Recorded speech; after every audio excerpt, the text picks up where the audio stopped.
Começa agora um programa que traz tudo sobre o livro mais lido em todos os tempos. Apresentamos O Som do Livro.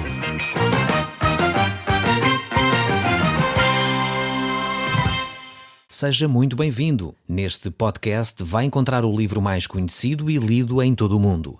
Vamos levá-lo numa viagem pela história da humanidade. Este é um audiolivro para si, para a sua família e sociedade em geral. Contextualização e comentários de Paulo Chaveiro. Olá, caro amigo, estamos de novo no programa O Som do Livro. E eu creio sinceramente que esta próxima meia hora poderá mudar radicalmente a sua vida, pois Deus quer falar consigo, mesmo depois de desligar o seu rádio. Eu sou Paulo Chaveiro e nós hoje estamos de volta ao texto sagrado no capítulo 2 desta primeira epístola que João escreveu. Nós vamos começar a nossa leitura deste texto bíblico a partir do verso 18. Diz então assim a palavra de Deus nesta primeira epístola de João, capítulo 2, verso 18. Filhinhos, já é a última hora. E como ouviste que vem o anticristo, também agora muitos anticristos têm surgido, pelo que conhecemos, que é a última hora. Aqui temos uma expressão utilizada muito interessante. Primeiro, de novo, João volta a chamar os seus ouvintes de filhinhos e faz uma advertência. Portanto, esta ideia de filhinhos é no sentido afetuoso, no sentido de uma proximidade que João tem com os seus leitores, mas ao mesmo tempo ele faz aqui esta advertência. A advertência é que já está próxima, já é a última hora. Fala aqui então o apóstolo João sobre esta reflexão de que os tempos estão breves. E ele começa a falar então nesta questão da proximidade espiritual e depois também esta atenção que os cristãos devem ter para com as situações que estão a ocorrer à sua volta. Então eles não deveriam estar desatentos àquilo que estava a ocorrer nas comunidades cristãs e também no mundo. Isto é um alerta para cada um de nós. E nesse sentido ele desafia-os a perceberem que a hora está para breve. O final dos tempos está a chegar. E esse desafio é lançado a toda a comunidade. Então vocês devem se preparar, dizia João, para o que está para acontecer. O próprio Senhor Jesus Cristo nos alertou para isso. Realmente é por isso que temos que estar sempre prontos para nos encontrarmos com Deus. E esta preparação que cada um de nós deve fazer deve ser imediata. Por isso é que o texto bíblico nos diz: se hoje ouvirdes a sua voz, não endureçais o vosso coração. Ou seja, hoje é o dia da salvação. Hoje é o dia para nós nos reconciliarmos com Deus. Não deixemos, diz o povo, e muito bem, para amanhã o que nós podemos fazer hoje. E na realidade, na vida espiritual, esta verdade ainda se aplica mais, tendo em conta que estamos a falar de uma eternidade. E a decisão quanto à eternidade tomam-se aqui nesta vida. É por isso mesmo que é importante nós tomarmos essa decisão. E ele diz então, cuidado, porque de facto estão-se a manifestar muitos anticristos. Têm surgido muitos. Aqui a expressão tem dois sentidos. Então é preciso não interpretar mal este texto bíblico para compreendermos bem o que é que ele quer dizer. Que a palavra anticristo tem dois sentidos imediatos. O primeiro sentido tem a ver com aquelas pessoas que estão contra Cristo. Portanto, e nesse sentido havia muitos anticristos. Também agora muitos anticristos têm surgido, diz o apóstolo João. Por outro lado, esta palavra anticristo, que é composta, é uma palavra composta por anti, no sentido que é alguma coisa que é contra, e Cristo, que é a palavra central, a palavra mãe, mas aqui a ideia de anti pode, além de ser contra, é também algo que substitui, algo que pode ser também um substituto para, não é? Então temos algo que significa contra, anticristo, e algo que se preocupa ou quer substituir a Cristo. Então é neste sentido que a palavra de Deus também foca aqui a atenção. Nesse sentido, o livro de Apocalipse traz muitas reflexões sobre esta matéria e nos mostra claramente que, se por um lado há vários anticristos, há várias pessoas que se levantam contra Cristo ao longo da humanidade, haverá sem dúvida uma figura que será considerada o anticristo, aquele que procura substituir o papel de Cristo, aquele que se vai apresentar como o substituto de Cristo. Isso é algo que realmente irá acontecer num futuro, pensamos nós breve, mas na realidade ninguém sabe o dia nem a hora, diz Jesus, em que isso vai ocorrer. O próprio texto bíblico, aqui, referindo-se mais à frente, no verso 22, diz: quem é mentiroso senão aquele que nega que Jesus é o Cristo? Este é o anticristo, o que nega o Pai e o Filho. Então, João, quando está a referir-se no verso 18 a estes anticristos, ele dá a resposta logo no verso 22. Portanto, é a mesma reflexão. E quem é então este anticristo? Este anticristo é aquele que nega o Pai e o Filho, ou que nega o Filho e o Pai.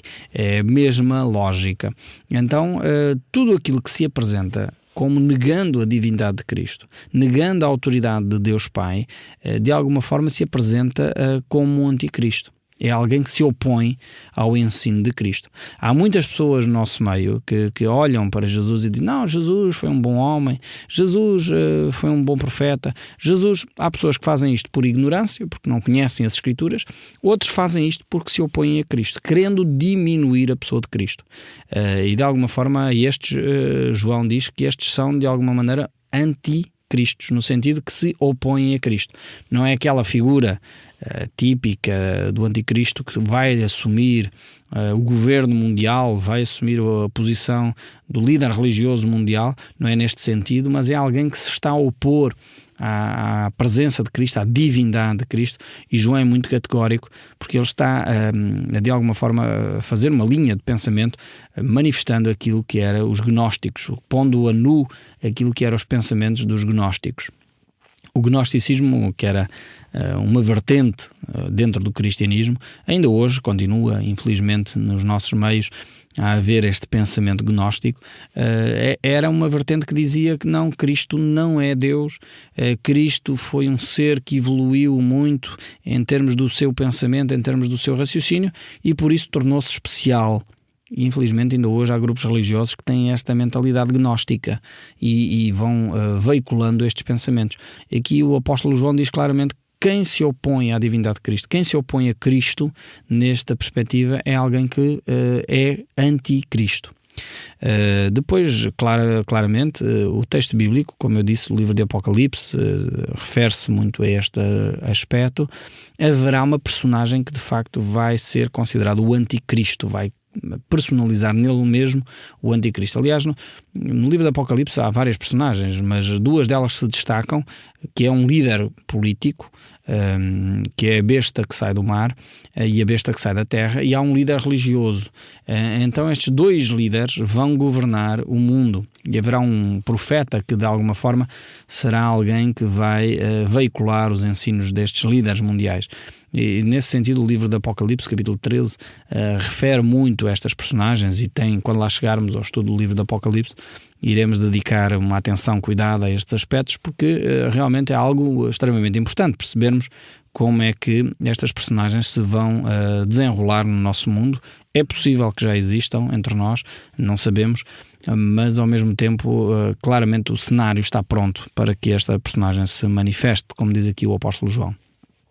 O verso 19, voltando aqui ao texto, o verso 19, ele prossegue a dizer: eles saíram do nosso meio. Portanto, estes que se opõem a Cristo saíram do nosso meio. Entretanto, não eram dos nossos, porque se tivessem sido dos nossos, teriam permanecido connosco. Todavia, eles se foram para que ficassem manifesto que nenhum deles é dos nossos. Aqui é importante fazer um ponto da situação. Primeiro, aqui não está relacionado com alguém que de alguma forma saiu de uma comunidade cristã e está envolvido numa outra comunidade cristã. E não é este o assunto que está a ser tratado aqui. Porque podem alguém pegar neste versículo e dizer: ok, se alguém mudou de igreja, se alguém mudou de comunidade cristã, então é o anticristo, ou é alguém que está contrário ao ensino de Cristo, porque senão tinha ficado na nossa igreja. E é a partir daqui que algumas congregações, alguns grupos têm dito que aquela pessoa então é de Satanás e coisas horríveis deste género. Portanto, não é isto que o texto bíblico está a falar. O Portanto, ele não está a falar de uma pessoa que estava numa comunidade cristã e agora foi para uma outra comunidade cristã. Não é nada disto. Agora, o que o autor sagrado está a dizer é que estas pessoas saíram do meio da comunidade cristã, independentemente do rótulo que se tenha à frente da igreja, e eles começaram a veicular ideias contrárias ao cristianismo, contrárias ao ensino cristão. E aí sim manifesta que estas pessoas não pertencem a Cristo. Ou seja, quando uma congregação, seja ela histórica ou não, começa a ter ensinos contrários às Escrituras, contrários aos ensinos de Cristo, pode ser um indicador de que essa comunidade se está a afastar dos ensinos de Cristo. Então, às vezes acontece que há uma comunidade histórica, tinha determinados princípios que eram até bíblicos, mas com o decorrer dos anos, das gerações, foram se afastando daquilo que era o seu tronco principal e começaram a dizer barbaridades. Então as pessoas que saíram dessa comunidade, no fundo, eram aquelas que estavam no caminho certo, muitas vezes. E aquelas que ficaram eram as que estavam no caminho errado. Então elas saíram de nós, apesar de continuar se calhar numas instalações, nas mesmas instalações. Então o sair de nós aqui não tem a ver com o sair de uma casa. Não tínhamos esta ideia, que também é uma ideia errada que não está aqui no texto. Porque infelizmente nós pensamos igreja, um edifício. E a igreja não é o edifício. A igreja são as pessoas e a igreja, acima de tudo, é o corpo doutrinário que sai das Escrituras Sagradas. Não é o corpo de dogmas que os homens inventaram. Então temos que ter muita atenção. Por exemplo, se uma comunidade cristã começa, até poderia ter o nome da igreja cristã, igreja católica, igreja evangélica, igreja protestante, igreja o que você quiser, e poderia ter estes nomes todos, e começou a ensinar algo contrário às Escrituras. Esta igreja saiu do cristianismo. Vamos imaginar que uma igreja que se diz cristã começava a ensinar que Cristo, afinal de contas, não é Deus, Cristo de facto foi um ser muito bom, Cristo foi um homem, foi o carpinteiro de Nazaré e o que ele trouxe foi muito bons ensinos, mas afinal de contas ele não é o nosso Salvador. Nós cristãos iríamos dizer, alto lá, aqui qualquer coisa que não está bem com este ensino. Então o apóstolo João está a dizer, eles saíram do nosso meio, ou seja, estavam entre nós, aprenderam connosco, mas de repente começaram a ensinar coisas contrárias às Escrituras, contrárias ao ensino que é o ensino bíblico, evangélico, o ensino cristão, o ensino apostólico, e nesse sentido esse grupo deixou de estar entre nós. Então é nesta perspectiva que nós temos que encarar aqui o texto bíblico. Não tem a ver com o lugar geográfico, portanto, não tem a ver que se é um edifício que pertence à igreja A, B ou C, não tem a ver também com o facto de a pessoa ter saído de uma comunidade e está agora a frequentar outra, não é disto que está a falar, tem a ver com o ensino, se é de acordo ou não com as palavras e o ensino de Cristo, de acordo ou não com as palavras dos apóstolos. E se afastou deste ensino, então já não é o ensino bíblico. Eles saíram do nosso meio, diz aqui o texto bíblico. Entretanto, não eram dos nossos, porque se tivessem sido dos nossos, teriam permanecido connosco. E aqui, mais uma vez, tem a ver com o ensino bíblico. Estamos a lembrar que o apóstolo Paulo, portanto, e mesmo João e Pedro e outros, fundaram muitas comunidades cristãs. E o próprio apóstolo Paulo frequentava e visitava aquelas igrejas todas, portanto, não está a falar do facto de Paulo pertencer à igreja de Antioquia e depois, se foi para uma outra igreja lá mais para a frente, Filipos ou outra igreja qualquer, já não pertencia àquele grupo religioso e agora já não pertencia a nós. Não tem nada a ver com isto. Compreende aqui o texto ter permanecido connosco. O ter permanecido connosco é no sentido do ensino bíblico, o ensino que Jesus Cristo fez. E infelizmente, como eu disse, já há muitas comunidades que começam bem, há séculos começaram bem, e entretanto foram-se afastando dos ensinos das Escrituras. É necessário realmente voltarmos ao ensino bíblico. Por isso mesmo não podemos pensar só que o facto de a pessoa se ter envolvido com uma outra comunidade, logo isso é errado. Pode não ser errado. Às vezes é a igreja que ficou, que se está a afastar do ensino cristão. E por isso nós temos que ficar firmes, mantendo-nos no ensino cristão. As coisas até podem ter uma aparência cristã. Às vezes acontece o contrário. Aquela pessoa também estava no nosso meio, mas começou a querer veicular ensinos que são contrários às Escrituras, são contrários ao ensino bíblico. Então nós temos que tomar medidas. Aquela pessoa até pode ter participado nos cultos, na igreja, na missa, pode ter sido batizado em nome do Pai, do Filho e do Espírito Santo, podia participar na homilia, na Santa Ceia, podia participar, enfim, na Eucaristia, podia participar em uma série de atividades, mas, no entanto, não era dos nossos. E isso manifesta-se pelo caráter, pela forma como a pessoa vive o ensino bíblico. É esta a grande marca do cristianismo. Não é só um cristianismo teórico, um cristianismo dos dogmas, um cristianismo das doutrinas, um cristianismo das cerimónias, mas é um cristianismo da vida, do dia-a-dia, da experiência vivida, e não de uma experiência simplesmente teórica. Então é aqui que o apóstolo vai colocar o dedo na ferida, ou seja, ou a pessoa vive o cristianismo realmente, ou se não vive, nós temos que ter o olho aberto. Jesus contou isto usando uma parábola, como era hábito de Nosso Senhor Jesus Cristo, contando aquela parábola do trigo e do joio.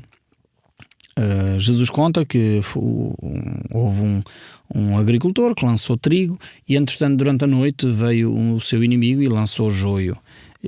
E depois, durante o tempo, cresceu o trigo e o joio, e quando se aperceberam disso, os agricultores perguntavam: será que é bom? E vamos lá e tiramos o trigo e tiramos o joio, tiramos já o joio. E o senhor da seara disse: não, vamos aguardar o final dos tempos. E depois Jesus conta e explica o que é que esta parábola quer dizer. E ele diz que o trigo são os filhos de Deus, o joio são as sementes que Satanás lançou, e elas crescem juntos. Então não tínhamos ilusões, e às vezes nós temos, porque pensamos, uma igreja é tudo filhos de Deus, uma igreja logo automaticamente é tudo cristão. Não tínhamos ilusões. O próprio Senhor Jesus Cristo avisou: cuidado, porque no meio do trigo há joio. Aliás, entre os 12 discípulos havia um que era joio, Judas Iscariotes. Ele tornou-se o traidor, ele foi utilizado por Satanás, e aliás foi o próprio Jesus que afirmou isso, quando ele diz no Evangelho de São João capítulo 6 verso 70, replicou-lhe Jesus: não escolhi eu um número de 12, contudo um de vós é o diabo. Então às vezes nós usamos esta expressão e ficamos logo, enfim, muito pé atrás com estas frases, mas na realidade é o que Jesus nos ensina. Nós temos que ouvir mais uma vez os ensinos de Cristo. Há aqueles que são efetivamente filhos de Deus e há aqueles que não são filhos de Deus. Eu sei que isto contraria o ensino de muitas décadas. Muitos de nós pensam: não, mas Paulo, espera lá, então, mas não somos todos filhos de Deus? Eu sempre ouvi dizer que todos somos filhos de Deus. Nós passamos a ser filhos de Deus, como diz o próprio apóstolo João, lá no 1º capítulo logo, quando cremos no seu nome. Aí passamos a ser filhos de Deus. Antes não éramos. E é preciso nós termos bem a nossa mente acertada com o ensino de Cristo. Antes não éramos. E era por isso mesmo que é importante crermos no Filho de Deus, a fim de passarmos a ser seus filhos. E quando nós cremos no nome do Filho de Deus, Jesus Cristo, então aí recebemos esse privilégio de ser chamados seus filhos. Antes éramos joio, antes estávamos longe de Deus. E muitas vezes a pessoa está na igreja, pode até ser um líder religioso e, no entanto, não ser filho de Deus.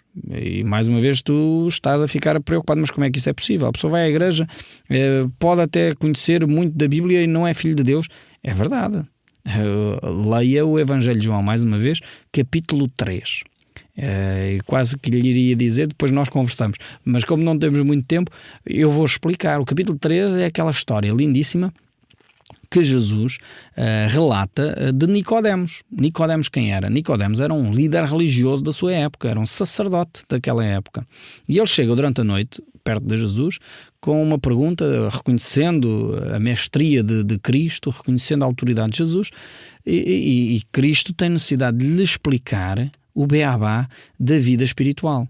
Porque Nicodemos não percebia minimamente o que é que estava a acontecer. E Jesus explica que é necessário nascer de novo. E aquilo que é nascido da carne é carne, e aquilo que é nascido do espírito é espírito. E importa nascer de novo. É neste novo nascimento que nós passamos a ser filhos de Deus. Nicodemos era um religioso e não entendia isto. Muitas vezes nós pensamos que a prática da religião é suficiente, mas não é. Nicodemos é o típico caso de um religioso que não conhecia a Deus. Ele precisava de entregar a sua vida nas mãos de Deus. Ele precisava viver dentro dos padrões de Deus. E por isso Jesus Cristo lhe diz que é necessário nascer de novo. A Bíblia é muito clara sobre esta matéria. Então há de facto aqueles que confiam em Cristo, aqueles que creem em Cristo, e aqueles que o fazem têm-no como Salvador, são salvos, está salvo. E esta é a grande promessa oferecida pelo nosso Deus.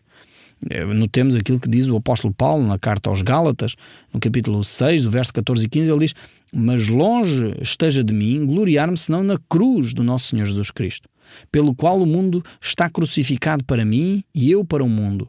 Pois nem a circuncisão é alguma coisa, nem a incircuncisão, mas o ser nova criatura. Então isto é que faz a diferença, é ser nova criatura, ser alguém que nasceu de novo. Nicodemos realmente ele poderia e vivia certamente todo o ritual judaico, mas ele ainda não tinha experimentado este novo nascimento. Aqui o apóstolo Paulo usa a circuncisão. Nem a circuncisão é coisa alguma, nem a incircuncisão. Poderíamos dizer, talvez transportando para os nossos dias, porque nós não somos judeus, somos cristãos, somos um povo cristão. Eu quase diria que a circuncisão ali que o apóstolo Paulo menciona seria quase como o nosso batismo, porque a circuncisão era feita às crianças, aos bebés, eles não escolhiam, eles eram circuncidados pelos pais. E, infelizmente, creio eu, a maioria dos portugueses hoje foi batizada sem tomar opção. Os pais quiseram e batizaram. E, talvez dizendo numa linguagem mais contemporânea, o apóstolo Paulo poderia dizer: nem o batismo ou deixar de o ter é alguma coisa, mas o ser nova criatura. É necessário tomarmos essa diligência de dizer: sim, Deus, eu quero pertencer, eu quero ser uma nova criatura, eu quero entregar a minha vida nas tuas mãos para que tu as transformes. E aí sim depois faz sentido um batismo. Depois de entregar a nossa vida a Cristo, depois de compreendermos o que fizemos, de nos arrependermos dos nossos pecados, depois de querermos ser filhos de Deus conscientemente, então faz todo o sentido ser batizados. Passamos a pertencer a esta nova natureza, a esta nova família, e passamos a ser efetivamente filhos de Deus. É por isso que o Evangelho, mais uma vez, fala da importância deste verbo de Deus feito carne, e é o apóstolo que nos fala claramente sobre isto, sobre este aspecto da vida espiritual. Quando ele diz: no princípio era o verbo, e o verbo estava com Deus, e o verbo era Deus. Veio para o que era seu, mas os seus não o receberam. Mas a todos quantos o receberam, deu-lhes o poder, vejam bem aqui o texto bíblico, deu-lhes o poder de serem feitos filhos de Deus. A quem? A todos quantos o receberam. A saber, aos que creem no seu nome, os quais não são nascidos nem do sangue, nem da vontade da carne, nem da vontade do homem, mas da vontade de Deus. E o verbo se fez carne e habitou entre nós, cheio de graça e de verdade. E vimos a glória como a glória do unigênito do Pai. O Som do Livro, uma produção da Rádio Transmundial de Portugal.